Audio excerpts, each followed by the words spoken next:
evento Numismática para Todos, um grande sucesso aqui no Museu Histórico Nacional. E hoje iniciamos já o dia com 2 grandes lançamentos de livros que enriquecerão e muito a numismática brasileira. Temos o primeiro agora com o nosso amigo Giovanni Miceli Porfirio, ele presente. PPPPP, as primeiras punhais de cobre para o Brasil e as colônias portuguesas da África.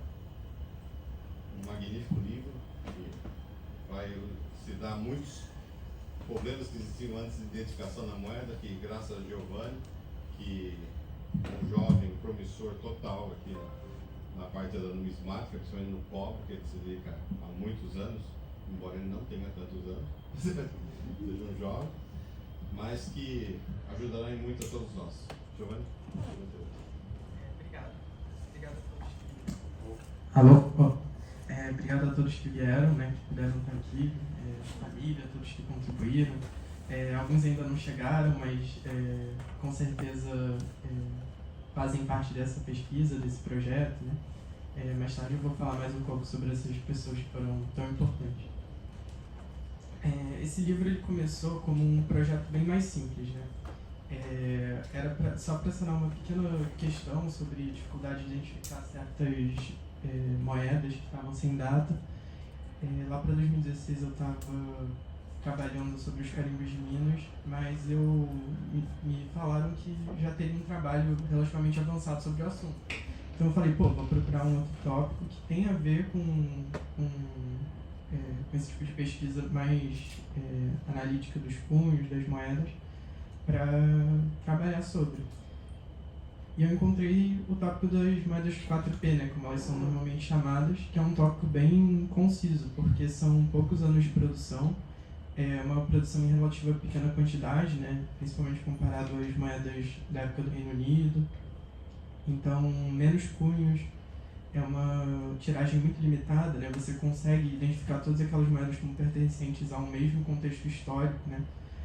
Enquanto se você vai pesquisar moedas, por exemplo, do Reino Unido, você tem muito mais anos, muito mais quantidade, um contexto histórico muito mais abrangente.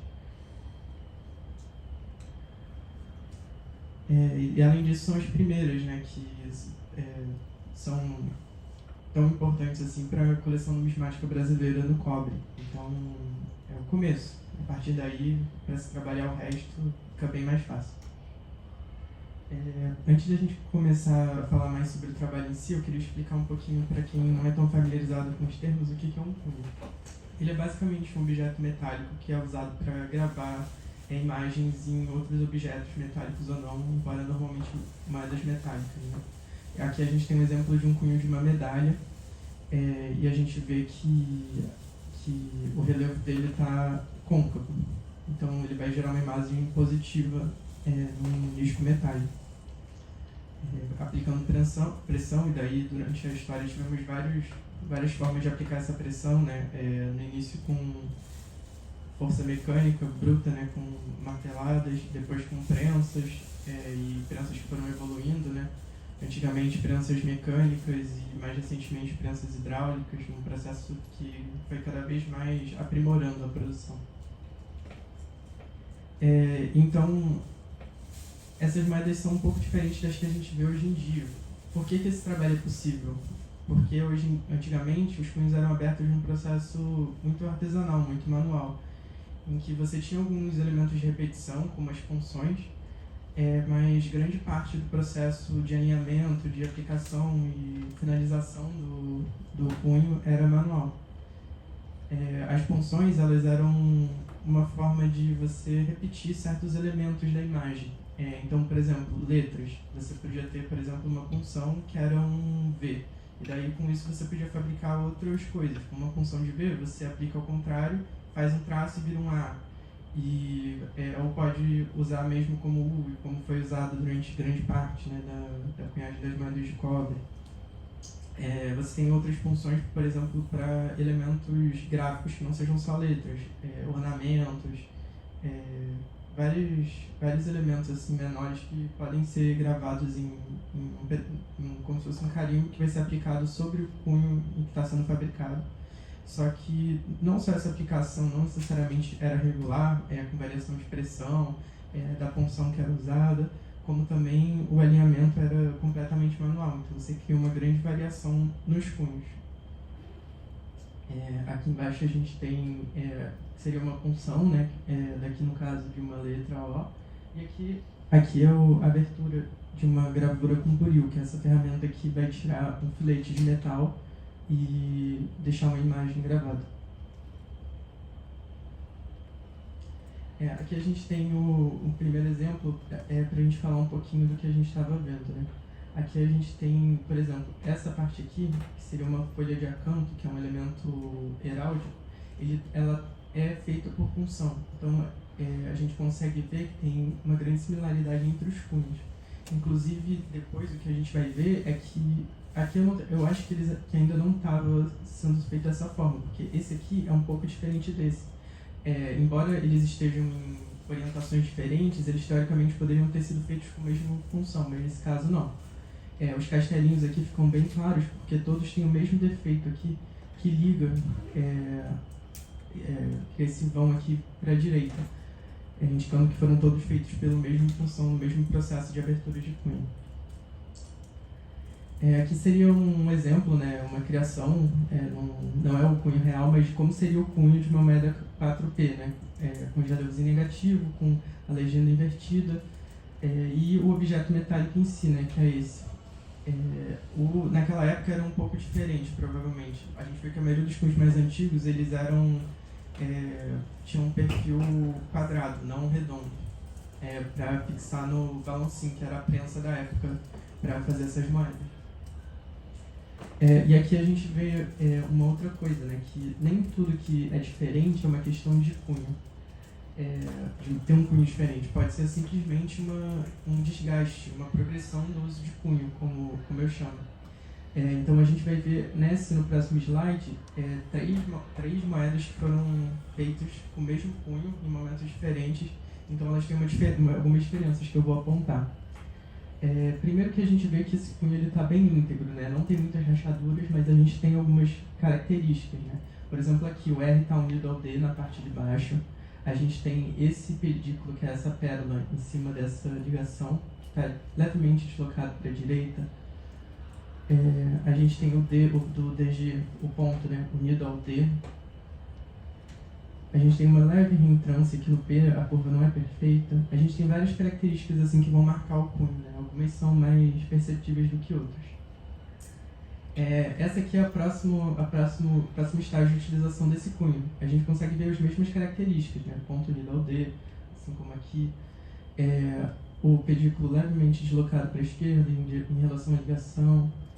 O R e o D unidos embaixo. Só que a gente já começa a ver uma deterioração do cunho, com rachaduras, que normalmente vão ser a maior característica da progressão de cunho.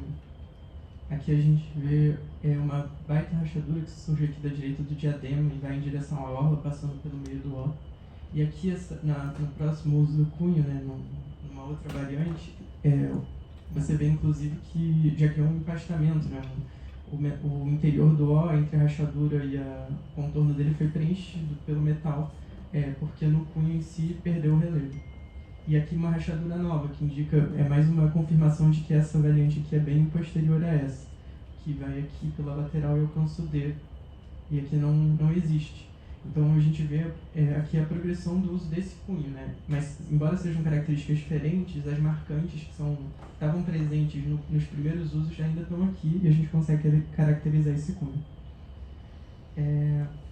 O que a gente vê são também as diferenças entre os cunhos e de estilos de gravadores. Aqui não é tão perceptível isso nessa série de moedas, mas tem algumas questões que eu ainda vou apontar aqui que indicam essa progressão no estilo de gravação e no processo de fabricação dos cunhos. Aqui é um teste de alinhamento, né, que é feito para separar as moedas. Você basicamente escolhe pontos de referência, 2 pontos de referência, preferencialmente elementos centrais que não são variados com desgaste, né? Por exemplo, as letras elas tendem a ficar com uma aparência mais larga conforme a moeda é desgastada pela circulação. Então, se você escolhe o canto de uma letra, a tendência é que esse ponto tem uma variação muito maior, né?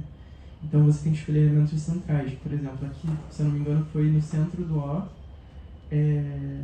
e possivelmente onde o escudo central encontra o de cima. Então você traça a linha de referência de onde bate. Ah, tá batendo no meio do G. Aqui também não está muito diferente, mas está levemente desalinhado. Aqui os dois estão encostando nessa perna aqui do G, enquanto esse aqui não está. E assim você vai vendo as pequenas diferenças. Isso é mais um teste de confirmação. A maioria dos elementos a gente extrai só dessas pequenas questões de alinhamento. Não precisa chegar nesse teste.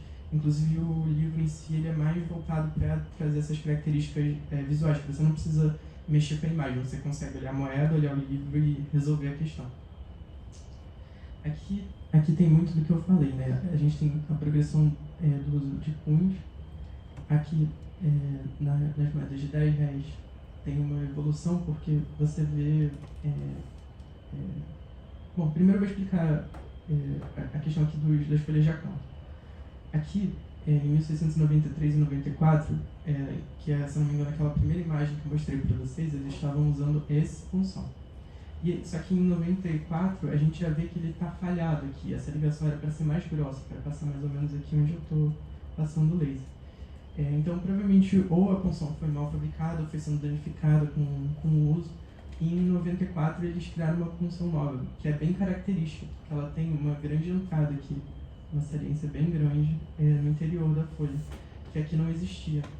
E essa punção vai ser usada até 99. E a gente vê que o fim da fabricação coincide mais ou menos com a deterioração dessa punção.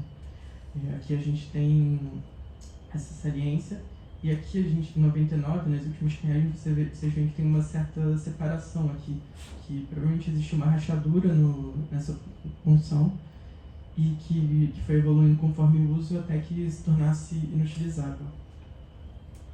E daí, aqui é mais ou menos o que a gente usa para fazer também as análises cronológicas, né? A gente vê o estilo de gravação, principalmente entre as oficinas monetárias, Rio de Janeiro, Bahia, Goiás, você vê muita diferença. E internamente, às vezes, você consegue ver uma evolução de estilo em que uma coroa vai se achatando, alguma coisa vai mudando, várias coisas assim.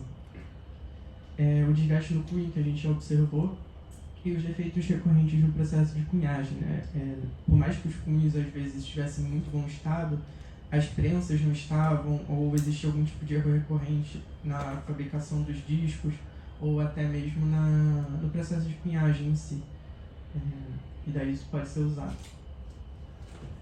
Aqui a gente tem a evolução das moedas de 10 reais dos cunhos, né? A gente tem duas moedas de 1696 e duas moedas de 1697. Esse código aqui é um código aleatório que serve só para identificar o cunho, porque durante a pesquisa a gente não necessariamente tem a ordem cronológica desde o começo. Então é importante que a gente tenha uma referência que não vai mudar ao longo da pesquisa. Por exemplo, quando eu vim aqui no Museu Histórico Nacional olhar as moedas, eu fiz uma relação de qual seria a variante. Só que essa variante não tem significado se você não tiver esse código aqui.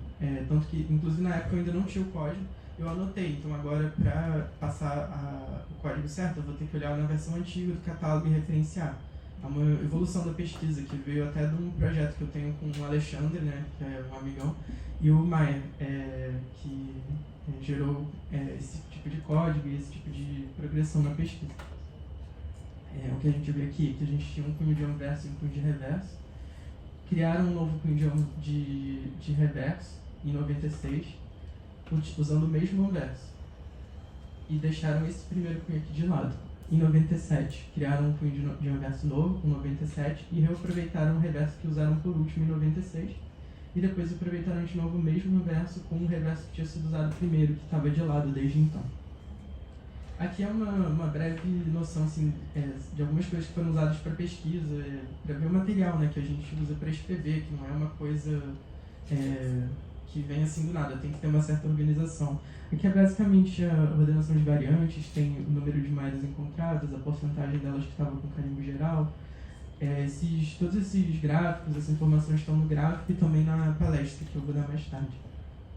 Aqui é o início dessa dessa pesquisa de evolução de cunho num processo totalmente manual, né? Depois que foram gerando os mapas e tal, aqui eu ainda estava tentando entender como organizar essas informações para dar para entender como isso foi. Porque isso aqui eu entendo, mas não é todo mundo que olhando assim consegue ter uma noção muito boa do que isso significa. Aqui mais uma organização, basicamente as combinações de cunho, aqui é a organização isolada e daí considerada entre si, então tipo, a alfa é a primeira utilização desse reverso com esse anverso, a beta é a segunda, aí por diante. Aqui é uma outra ferramenta, né, que é um quadro de comparação, a gente separa as moedas em grupos, mas muitas vezes a gente tem que voltar e falar, pera, eu tenho certeza que eu não separei a mesma variante em 2 grupos ou que tem mais de uma variante dentro do mesmo grupo. Isso aqui é basicamente um quadro de comparação, você deixa ele assim, você vai preenchendo cada quadro conforme você compara esse reverso com esse outro reverso. É o mesmo? Não é o mesmo. Daí você vai comparando. Aqui nesse caso só sobrou um que tava, que eu fiquei em dúvida se era ou não o mesmo. Você tem que ir sempre monitorando, né, o trabalho, não tem jeito. E aqui é a mesma coisa, só que de combinação, né? Em vez de ter um livro que vai dizer essa variante existiu com tal, você tem só um quadro com as combinações de cunho que vão mudando. Não é um tipo de coisa que você mostra no final, mas é uma coisa que você usa para desenvolver a sua pesquisa. Aqui a listinha aqui do Museu Histórico Nacional, né, em que eu fui anotando as variantes e que agora eu tenho que converter para os códigos únicos de cunho. E assim, a gente tem várias dessas ferramentas, né? A gente tem que sempre olhar o que a gente está pesquisando, manter uma referência, né? Montar o acervo de imagens que vai servir de base para a pesquisa. E é isso. Queria aproveitar que também estão aqui a Paula, né, e o Alexandre, para agradecer por toda a ajuda, por tudo. E por todos que ajudaram, né? O Maia, muita gente me ajudou com foto, né? É uma pesquisa que precisa de muita quantidade de imagens. Então, sem a ajuda dos colecionadores, de todo mundo que tem acesso a essas moedas, é praticamente inviável criar um trabalho sólido, né? Agradecer também a todos que vieram, né? A minha família, aos meus amigos que vieram, por tudo.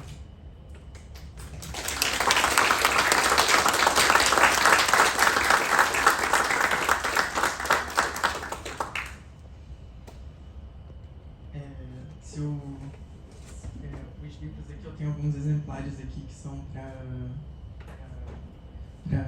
algumas instituições. Como é que a gente vai fazer? Você vai doar um aqui? Você vai doar um aqui? Para o Museu Histórico Nacional. Então, Paulo, se quiser vir aqui.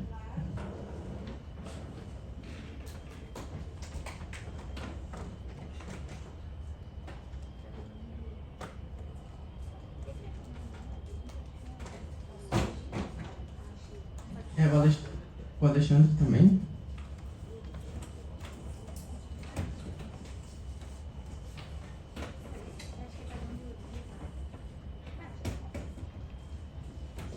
O Gilberto também, né, pela SNB.